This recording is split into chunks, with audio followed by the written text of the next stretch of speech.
يديه 70 جنيه بعدها بشهر وهو ادوله 15,000 جنيه لانه ده عبيد.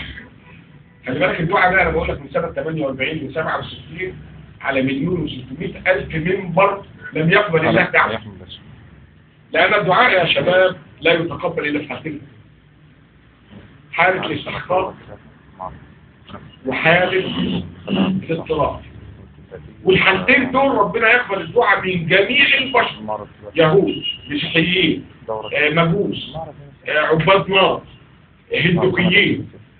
يعني افترض ان محمد وجرجس عيالهم في الثانويه العامه.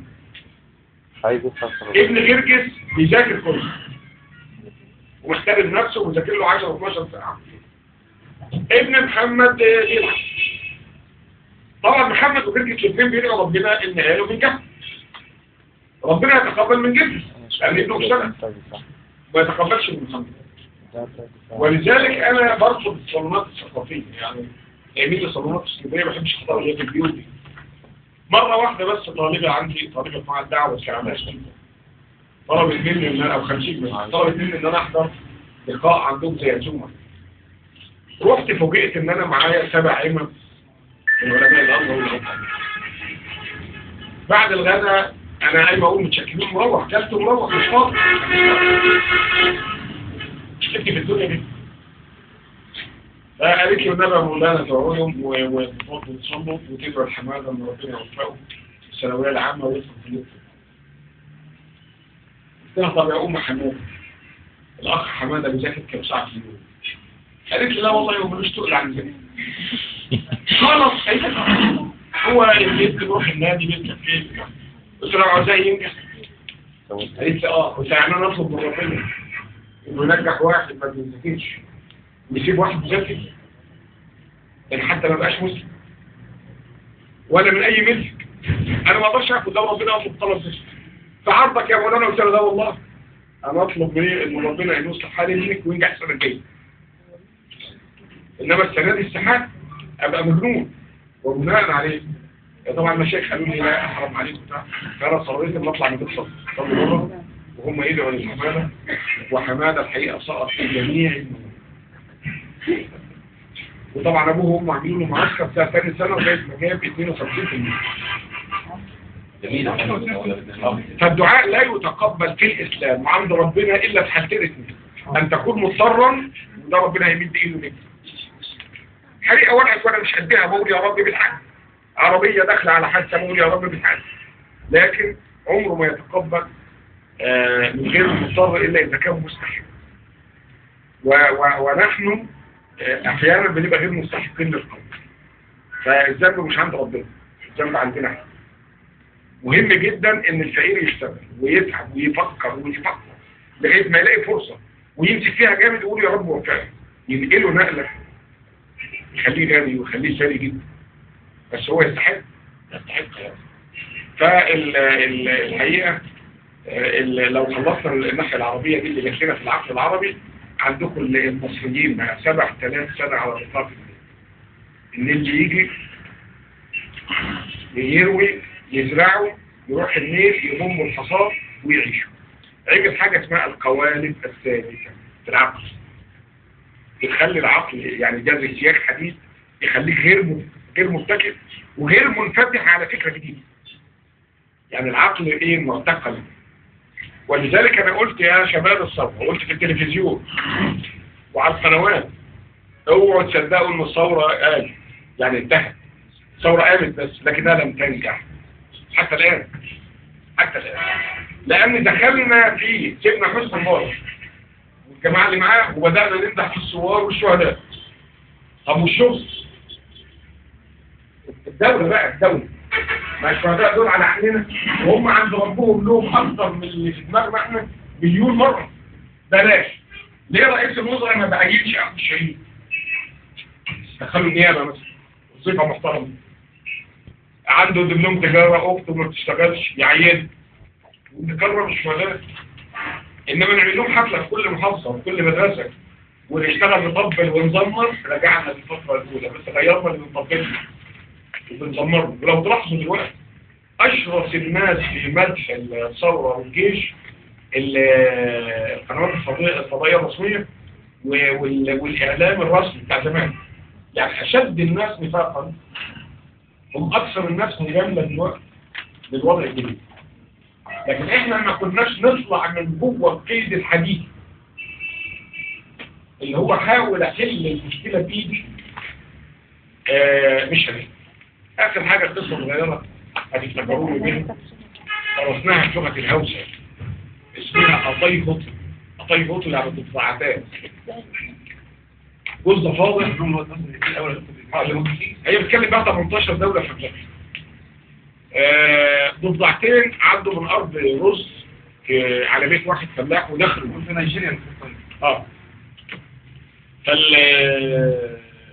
دخلوا جابوا ماشيين لغاية ما راحوا الأوضة بتاعت اللبن، سموها القرار الصفة الحضيض، لها 100 اسم.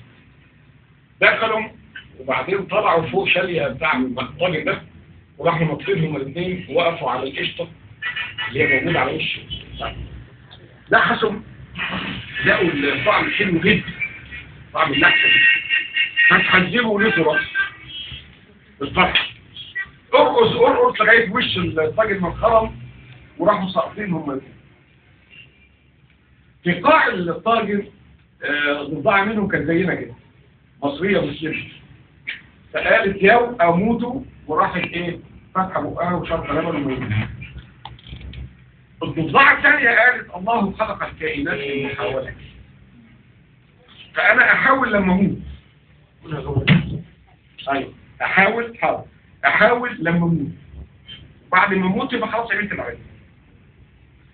جابت تلف، اتضح ان وهي بتلف عين زي ايد الفلاحة وهي بتصب اللبن حولت القشطه لزبده، والزبده بقت عامله زي الجزيره، فراحت طالعه عليها وقامت تعمل بايديها لما قربت من الشاطئ. طبعا الطاجن بالنسبه لها كان محيط هادي، ولما قربت من الشاطئ راحت طالعه على الحرب وراحت نطه بره واتشهدت وخدت نفس وقالت ايه؟ كميك صاموا ادنيا ضاربوك ضاني بلطني. يعني كل شيء في الدنيا إن لم يكن بالنصيبة، كل شيء في الدنيا الله يقول انهض وأنا أساعدك. ومن صاموا الدنيا الله إن ضربوك ضني بلضني. يعني كل شيء في الدنيا ربنا يقول انهض وأنا أساعدك. انهض دي اللي احنا عاوزينها في الإعلام اللي جاي، في مصر اللي جاية، في الأيام اللي جاية، وإلا هنفنا لأن البلد بيسرق. وما تصدقوش إن كل المليارات ده هيرجع منها حاجة. ده خد بعد 10 سنين، لأن الأوروبيين لصوص، وهتروح تقول له هات فلوس فلان يقول لك لا القضية كان فيها لعب، كان فيها ضغط نفسي، كان فيها ضغط من الشباب، كان فيها مش عارف ايه. هم أكبر لصوص يتكلموا كويس، وهم مع بعض في منتهى العمل منتهى النظام، لكن معانا احنا بيعاملونا بعقليتنا. يعني بيفرضوا علينا أكلاشات. يعني مشكلة الشرق الأوسط، في مشكلة في العالم اسمها مشكلة الشرق الأوسط. مفيش إطلاق. لكن يهود اخترعوها عشان ما حدش يقول مشكلة فلسطين، عشان ما يبقاش عن إعلام فلسطين يعني استمرار. قال لك مشكلة الشرق الأوسط. طب أنا عاوز أروح الشرق الأوسط، عاوز حد منكم ياخد جواز السفر بتاعي ويجيب لي تأشيرة من الشرق الأوسط. أروح لمين؟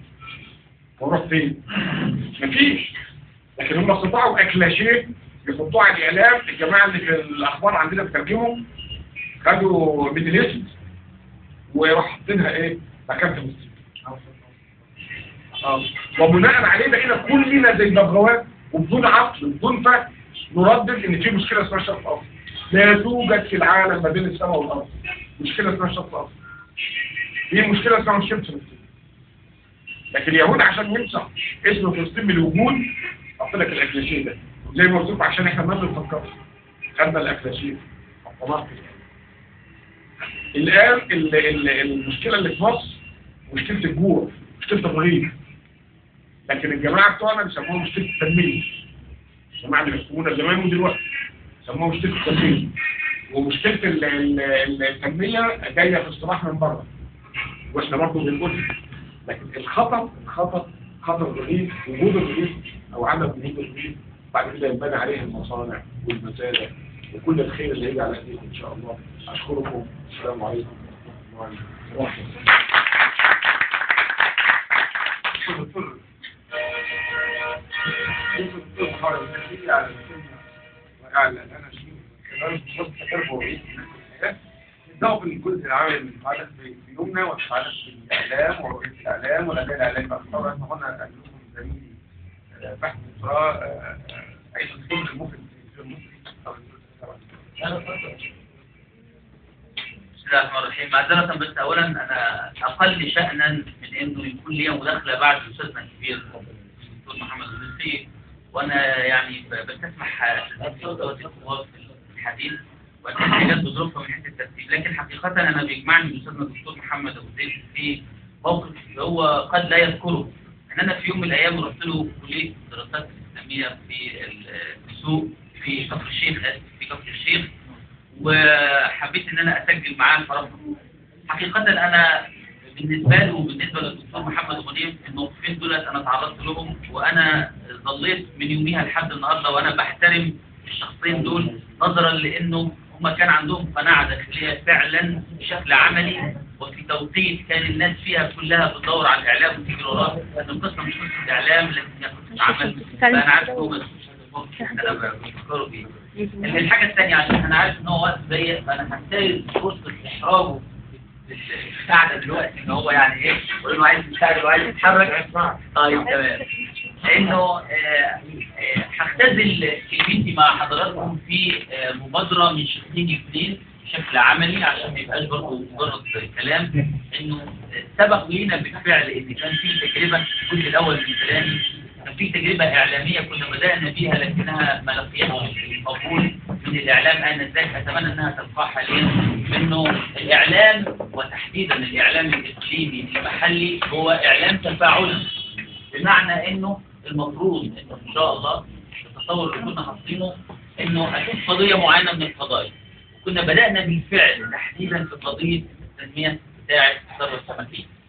قلنا نشوف كل القضايا المرتبطة بالثروة السمكية ونبدأ نتفاعل مع الناس اللي شغالين في الموضوع ده نفسهم، ونوصل معهم لمرحلة إنه إذا كان في بعد إعلامي للقضية بتاعتهم والإعلام هيساعدهم في إن هو يبلور المشكلة اللي بتقابلهم في الزراعة السمكي على سبيل المثال، أو المزارع اللي هي القائمة بالفعل داخل كفر الشيخ والسالي وما إلى ذلك، نبدأ نتعامل معهم.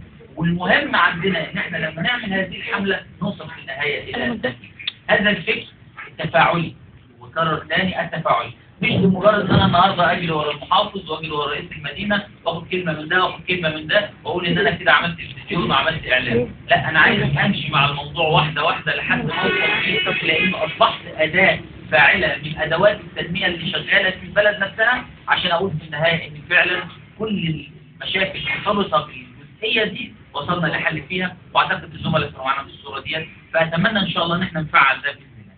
الجزئيه الثانيه بقى وانا خليتها للاخر علشان خاطر هي اللي بالنسبه لي بتمثل تحرك فعلي في الموضوع. انا بدعو استاذنا الدكتور محمد، وانا عارف انه اللي هو لما تقدم لجزئيه ان شاء الله الترشح للرئاسه هو بيحمل نفسه فوق طاقتها حقيقه، ودي مسؤوليه كبيره وانا بتمنى له فيها كل التوفيق. وان كانت الجزئيه ديت مش هي المعول الاساسي اللي بعول عليه دعوتي، احنا موجود عندنا بالفعل يعني باشرف بالتواجد داخل مركز جاسيون في قريه فرنشو تحديدا من خلال جمعيه متواضعه جمعيه الخضراء وبالتعاون مع جمعيه الاعلاميين المصريه. هل هناك ما يمنع من ان احنا ناخذ مبادره فعليه بانه جزئيه الاستزراع اللي ممكن نعملها من خلال الأصل وما إلى ذلك، لأن أنا عارف واقع الأرض عندي، ونخرج بنموذج تطبيقي من خلال المكان ده هو نفسه. وأنا عندي بالضبط 700 أسرة داخل هذه الجمعية وكلهم على قلب رجل واحد وعندهم استعداد إنهم يعملوا حاجة كويسة، وقعدنا مع بعض. هذه الفكرة أعتقد اللي هي الفكرة اللي بيتقدم بها الدكتور محمد فيما يخص أن نكون عمليين عشان ما يبقاش عملية كلام، إن إحنا نعمل ورشة عمل بالفعل نخرج منها بتنفيذ فعلي لهذا الموضوع. وانا اتصور انه ممكن هذا النموذج برصده اعلاميا وتسويقه من خلال ناس عندهم الاستعداد الفعلي، ممكن نطلع بنموذج نقدمه زي نماذج كتير للقرى اتبنى عليها حتى فكره المجمع بتاع التنميه اللي حصل في ولايه عبد الناصر وما الى ذلك من خلال القرى، وخصوصا ان الحمد لله يعني ان في هذه الجزئيه تحديدا اشرف ان انا ارتباطي بالخدمه الاجتماعيه والعمل الاجتماعي بشكل اكاديمي من خلال الدراسه بيخلينا الى حد ما عندنا القدره على تنظيم الصفوف فيما يخص تنظيم العمل داخل العمل الاجتماعي. فأرجو ان انا اكون نجحت ان انا احببه في لا. اما بالنسبه لعمليه الرفع رفع مثل هذه الامور يتطلب ان يكون هناك مركز متخصص يعمل عمليه تقديم نماذج جيده للاعلام. الكوره بتاعت البيت الابيض المتوسط لقت الحديقه كلها خضراء، اللي هو النجيل والحاجات حلوه دي. قالت ليه الحديقه دي ما تنزرعش؟ ونزلت زرعتها بايديها وطلعت انتاج. زرعت مانجا قالوا لها ما تستثمرش الا بعد 5 سنين، واوباما هيمشي ما عادش قالت الناس اللي بعدين هياكلوا. زرعت طماطم وفجل وجرجير وبتنجان وفلفل، وعملت كشك خارج البيت الابيض وبتبيع فيه يوم في الاسبوع عشان تشجع الامريكان ان ياكلوا اكل ما فيش فيه مويات. السيده الاولى ميشيل، السيده الاولى في امريكا. انا هنا واحده مذيعه بتسجل معايا عشان اسف، قلت لها انا ما عنديش وقت، فبنتكلموا في التنميه في التليفون والكلام ده. قلت لها انت تعرفي ايه على المصريين عشان تاخدينا سجن؟ انت هتفهموا كل حاجه. قلت والله ما تعرفوا حاجه في القاهره وفي الاعلام وكده، ما تعرفوا حاجه. انا في ناس في مصر بتموت عشان الرغيف، مش عشان الفول والطعميه والكلام ده، لا الرغيف. طلعنا واحده المستشفى مغمى عليها عشان الرغيف. دي قصه ثانيه. المهم قلت لها ده انت الخدامه بتاعتي بتطلب دليفري بالتليفون، فمالك انت ومال مصر ومال شعب مصر ومال الكلام عن مصر؟ انت بتقعدي قدام الكاميرا مره توري وشك كده ومره كده، مره يطلعوا الحلقه من هنا ومره من هنا بتاع ده شو. انما ده شعب غلبان مطحون، صحته ضايعه ولقمته ضايعه وحياته ضايعه، عاوز حد يكون حاطط ايده على المشاكل دي عشان يتكلم عن مصر. ففكره الزراعه قلت لها وبعدين تقدري تزرعي حاجه عندك في البلكونه؟ قالت لي احط ده في الطين. قلت لها زي ميشيل مرات اوباما. قلت جوزك بيشتغل ايه؟ قالت لي مش عارف محاسب في البنك ولا بتاع تويع. احنا مرات اوباما رئيس العالم مراته اللي زرعت حديقه البيت الابيض وطلعت انتاج وعملت كشك بتقف كبيره بالانتاج اللي هي مطلعاها بايديها. يا جماعه احنا ميتين وبناخد فقر عشان نفضل عايشين عيشه بيولوجيه، لكن وجودنا على الارض كوجود حقيقي في شك. اشكركم. مركز